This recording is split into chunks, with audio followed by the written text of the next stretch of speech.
Hello and welcome. I'm Maria Ressa. We're here at the Rappler office with a woman I've really enjoyed watching over the last few years.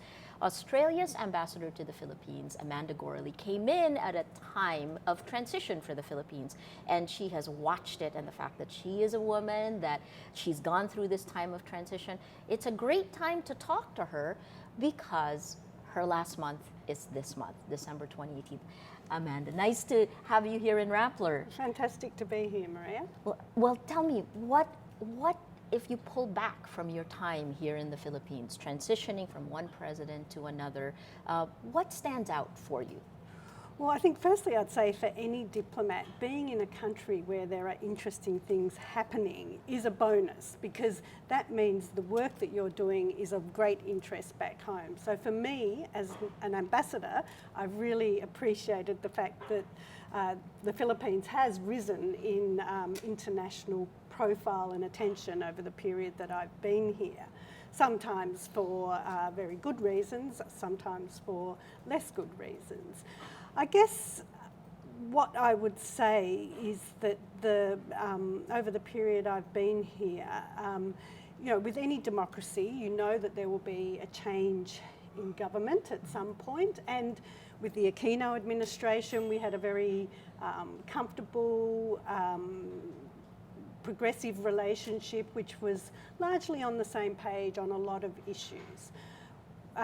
With the transition to a new administration, of course, you have to re-establish those relationships, and you have to readjust to differences in policy, differences in emphasis, different personalities, and that's something that takes time, and it is something that has been happening over the course of my time here, between the political leadership here and the political leadership in Australia, which has also had its changes as well. Right. So, but I think underlying all of that, there remains a very sound and solid bilateral relationship which transcends personalities. So, and, let's talk. It's over 70 years of relationship between the two countries, right? In your time here, what are the high points? And then, of course, I'm going to ask you, what are the low points?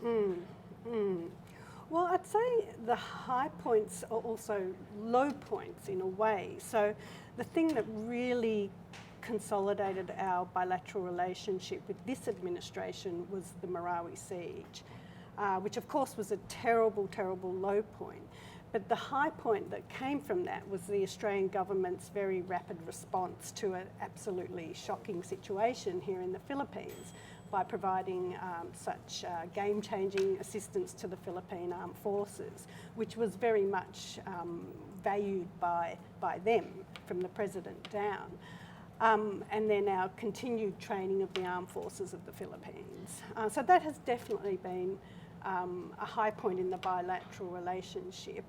I think commemorating our long history of military collaboration has also been something that's continued in the period that I've been here. I was at the 74th anniversary of the Leyte landings a few months ago. Next year will be a big one, the 75th. But 92 Australians lost their lives in this theatre of war, and so those ties remain deep and do colour our relationship through to this day. I want to pick up on Marawi. This is critical not just for the Philippines, but for the entire region and the global field. It is the only area outside of Iraq and Syria that Islamic State allied fighters were able to hold ground, and here in the Philippines it was 5 months. I mean, how did Australia look at this, and what potential threat, what actions were taken? Yeah, so I think the Australian government looked at it as what it was.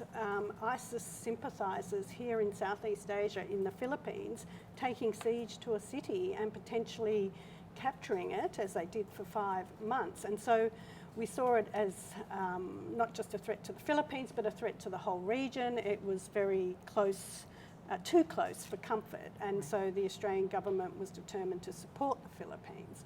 And I have to say, I visited Marawi a couple of weeks ago, and I went to the most affected area. And there's no more shocking vision of what the impact of ISIS insurgency and extremism in this region is and could be if we don't work together to address it. Australia also has close ties with Indonesia as well as here, right? And again, back to that, this ideology, the radical ideology behind it. ISIS Central had a direct link to Filipino and Indonesian fighters through social media. While we've seen that abate after this, I mean, what's the state of that, and how are you looking at efforts to counter violent extremism? Well, countering violent extremism is one of the areas where we focus through our development program here in the Philippines. We have also, we're working, I guess, with partners on the ground there who understand the community, who can provide, really significant advice and input on the sorts of things that are influential on the ground there, particularly with young people. And I went to one of the IDP camps when I was in Marawi, and those people are doing it really tough, and they've been living in tents for over 12 months now. Now, if that's not a sort of scenario that could potentially give rise to hopelessness and extremism, I don't know what is. So we would really like to see progress made on those. Why is it moving so situations. slowly? That's been part of the complaints, right? That aid is moving slowly, that nearly 90% of the people who are, the camps are the one thing, but 90% are staying with their families and friends. So how do we get people back in so that they become less prone to be recruited? Yeah, well, look, I wouldn't want to estimate the huge challenge for the government in rebuilding the city of Marawi. For a start, there are around 60 unexploded ordnance in that area, which they need to remove before they can even start clearing out the rubble, which in itself is a massive, massive job. But I think the needs of these people, are quite simple. They just want more permanent housing, a roof over their heads, and a marketplace to sell their goods in. They don't need big convention centres and other, infrastructure that is planned for the city and will hopefully eventually be built. But I think we should address the needs of the most marginalised and most in need as a priority. Ambassador Gorely, you're also here at a time when our president, like the US President Trump, has very colorful language and says things that aren't necessarily policy or always rolled back. How do you deal with that as a diplomat?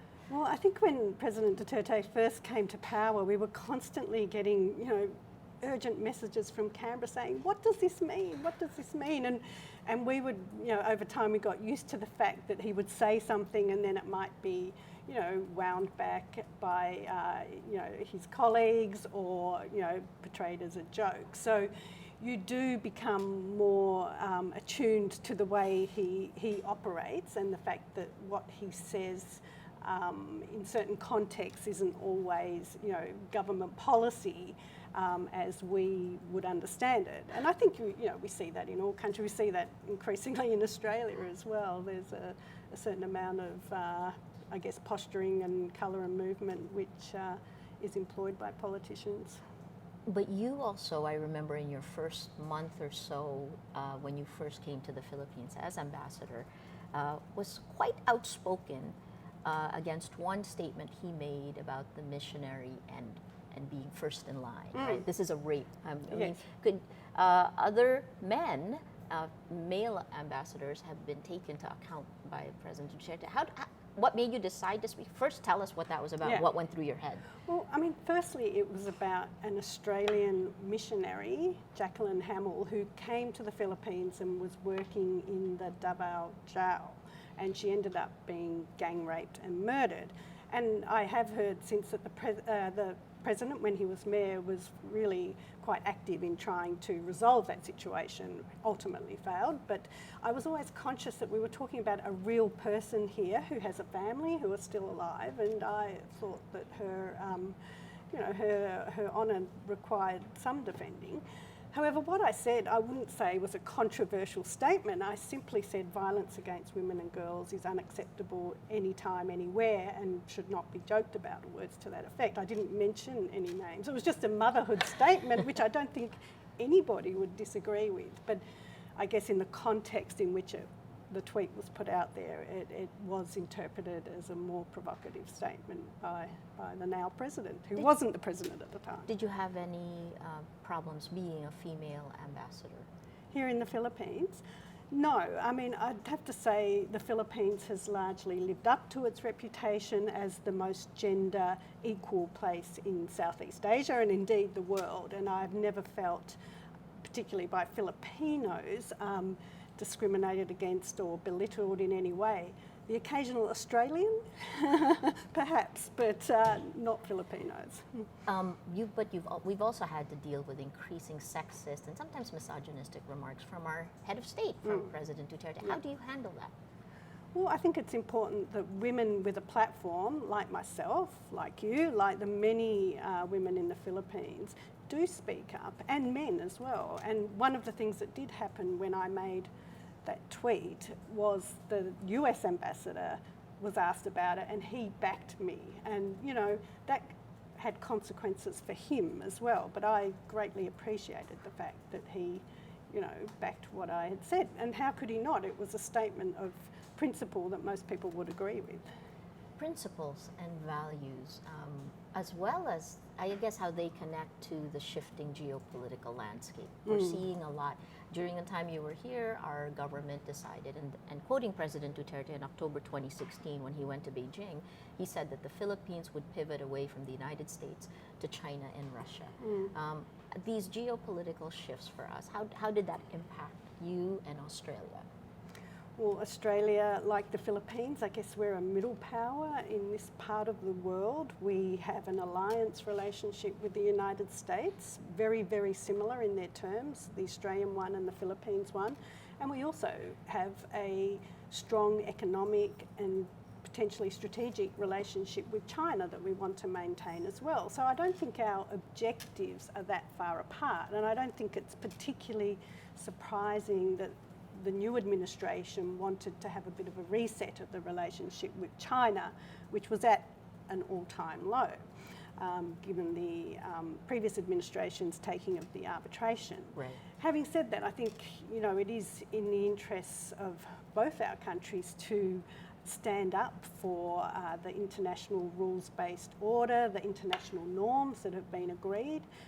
We don't have the power of, you know, might is right. We depend on those norms, and so we need to work together to advance them and uphold them. And so Australia, you know, we had a foreign policy white paper released last year, which very much upholds those principles and the need for Australia to stand up for the values that we believe in, including, you know, freedom of expression, free media, human rights, all of those things when they're challenged. So I'll follow up on that, and I'll ask you, this is a personal question, right?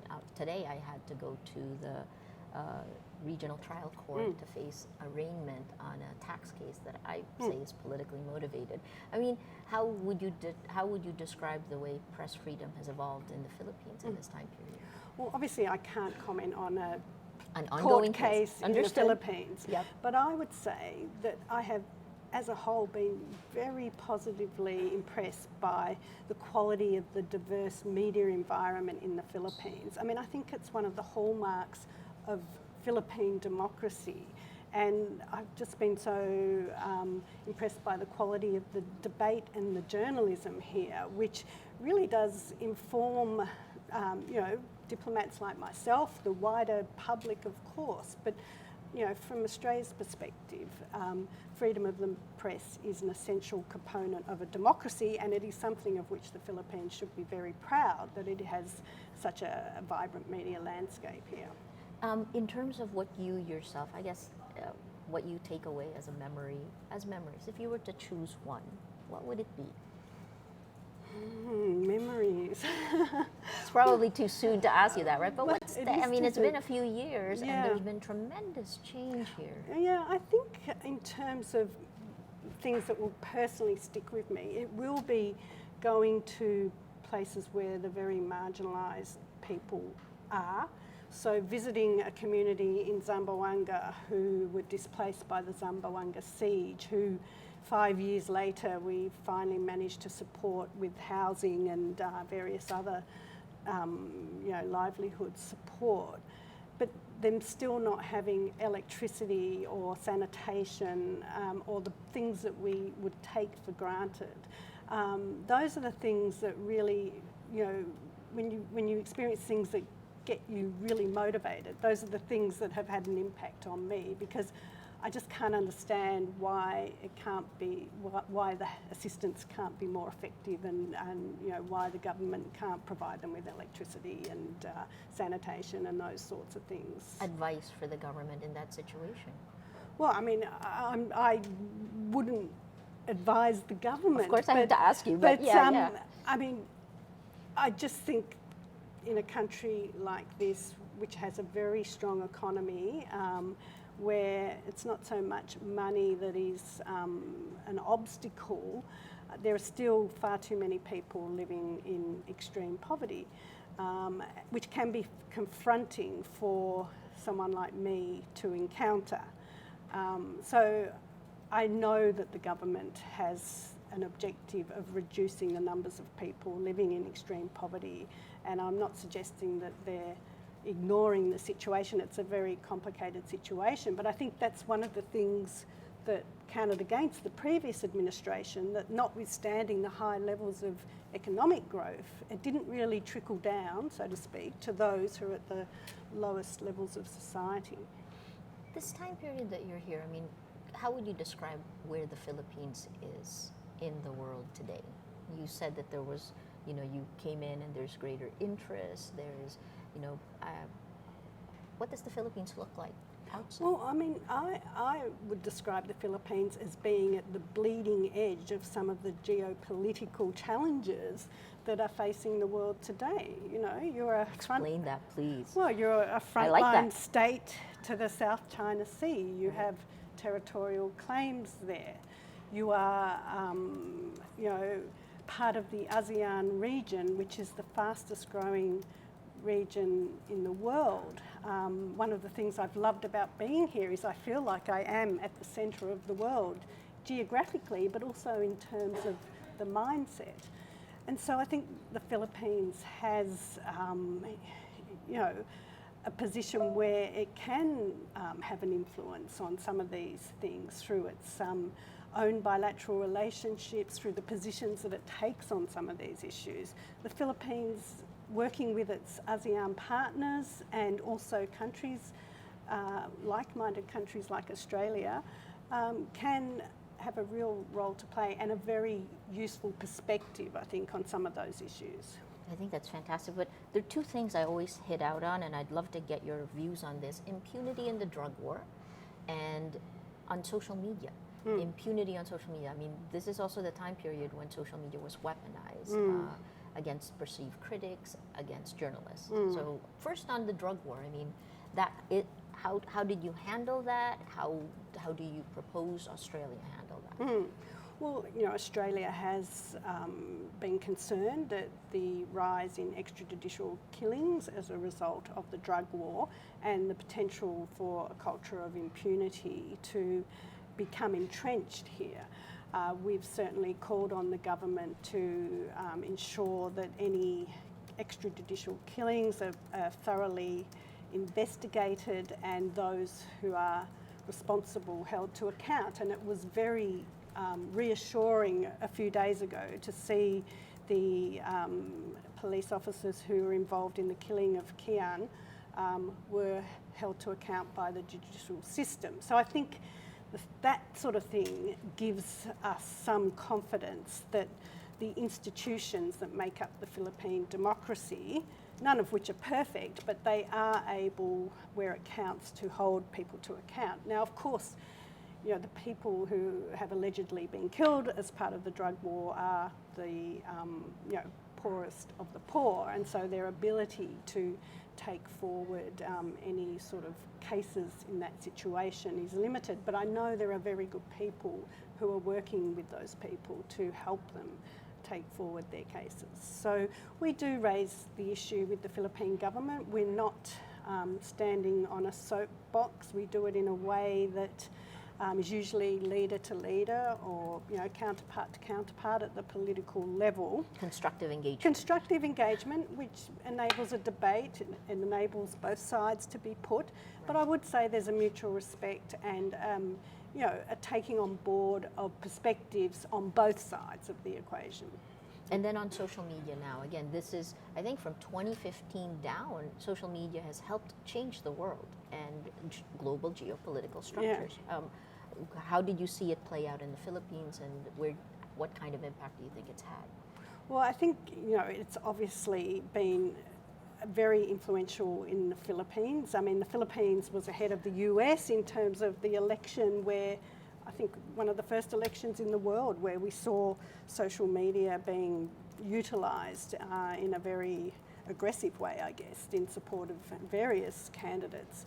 But I feel, some days I just wish that Twitter did not exist. Some of the commentary and the debate that you see from in the Australian context, it's just so negative and soul destroying, and everything is so polarised and divisive. It really sometimes feels like that it's not a force for good, and it hasn't necessarily helped the quality of political debate and dialogue in Australia, in the Philippines, in the US, in many countries. There's certainly, we've been calling for them to be, for the social media platforms, American companies, to be more accountable for the hate that gets pushed out. We have a few minutes left. I guess I want to just ask you, as you head back to Canberra, you talked about the memories you have. I mean, the things that will stay with you that you'll continue to work on. What you used the word soul at some point, but what sticks with you, and what will you continue looking at? Well, the job that I'll be going back to is to run the International Security Division in head office. So it's very much a good step from my time here, which has largely had a lot of focus on security, defence, intelligence and those sorts of things. So I'm really looking forward to that, and it will hopefully bring me back here to the Philippines sometime next year. Theatre of operations in the past, during Jamaah Islamiyah, during the Al-Qaeda days, it used to be Indonesia, and then this was kind of a training ground. Then this became a theatre of operations. And I guess now it's been very quiet. I mean, how would you assess the threats here today? Well, we would say the threat has been addressed in part by those who were killed during the Marawi siege, but it definitely has not gone away. It has been scattered, but there's definitely a regrouping going on, and the big message is that we can't afford to be complacent. We need to remain ever vigilant against it. And we had our bilateral counter-terrorism talks earlier this week, and we work together very closely on dealing with this threat.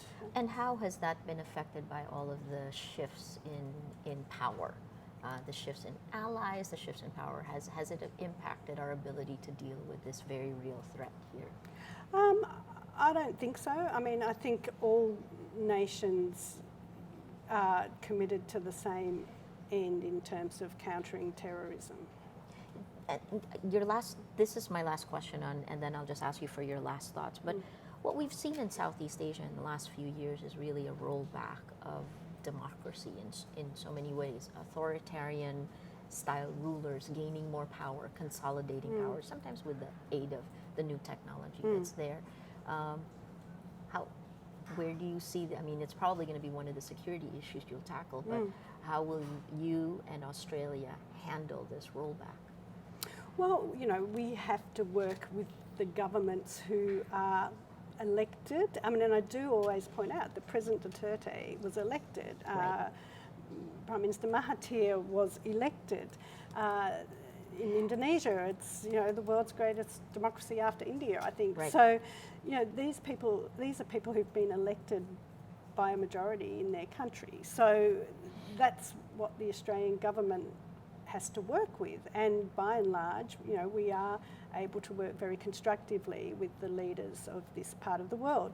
Similarly, the Australian system can throw up a range of different personalities. Yeah. We've had, I sometimes think the countries of Southeast Asia must struggle to work out who's the Prime Minister at any particular point in time. But I think regardless of who's leading in Australia, the unwavering commitment to building our relationship with this part of the world holds true. As a middle country, as the United States pulls, because certainly with President Trump as a leader, the United States seems to focus more on its own domestic concerns, leaving a large gap, especially in Asia Pacific. Yeah. What is Australia doing with that? Well, I think a very positive thing is that the Australian government has recently announced a step up in its engagement in the Pacific in particular, but also in Southeast Asia. I think we recognise that we need to be a more active player in the sort of security and economic space in the Pacific, and to support our Pacific neighbours to, boost their economies, to enhance their sovereignty and reduce their reliance on,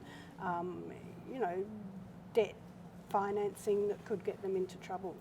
And that's so much more. I mean, I'd love to dive more deeply, which we can do. But your last thoughts. I mean, it's been very good to welcome you to Manila, and Thank you. now as you're in your last month to be able to speak. Your last thoughts.